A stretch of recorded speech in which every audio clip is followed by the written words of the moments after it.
Nagui était l'invité de Quotidien ce jeudi 26 octobre, en marge la diffusion de Taratata 30 sur France 2 le 3 novembre prochain. Il s'est notamment montré ému au moment d'évoquer les premières années de sa vie en Égypte. Le 5 octobre dernier, Taratata célébrait ses 30 ans lors d'un concert exceptionnel donné à la Défense Arena près de Paris. Pour l'occasion, plus de 80 artistes étaient présents, parmi lesquels Ed Sheeran, Charlene Spiteri de Texas, Zazie, Zucchero, Pascal Obispo ou encore Véronique Sanson, Patrick Bruel et Laurent Voulzy. Une show qui sera retransmise sur France 2 le vendredi 3 novembre 2023.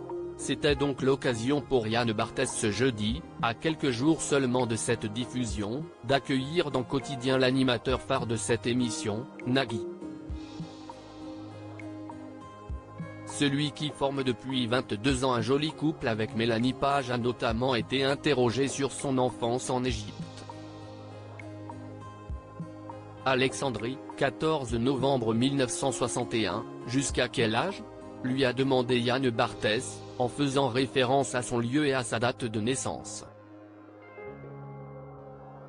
Jusqu'à 3,4 ans, avec les tensions politiques de l'époque, a répondu Nagui, avant de préciser que son papa et sa maman étaient retournés en Égypte après s'être rencontrés à la Sorbonne à Paris où ils étudiaient le français.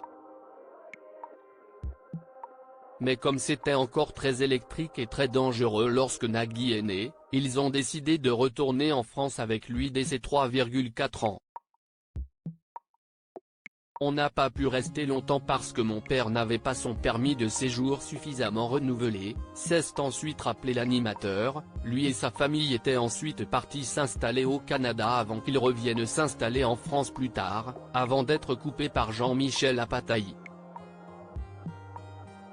Vous êtes ému, a constaté celui qui se faisait récemment taquiner dans l'émission par François Hollande, avant que Nagui ne fasse un lien entre les tensions qu'il raconte et celles qui persistent aujourd'hui, faisant probablement ici référence au conflit israélo-palestinien qui n'a jamais été autant d'actualité. Oui, je suis ému, parce que si est une situation que je pensais être d'un autre temps, et qui en fait se répète pour différentes raisons. Si est très particulier de quitter un pays, ses racines. Mon père m'a élevé dans l'amour de la France, de la langue française, a-t-il ensuite ajouté, en regrettant une nouvelle fois de voir autant de divisions dans le monde aujourd'hui. Des confidences touchantes.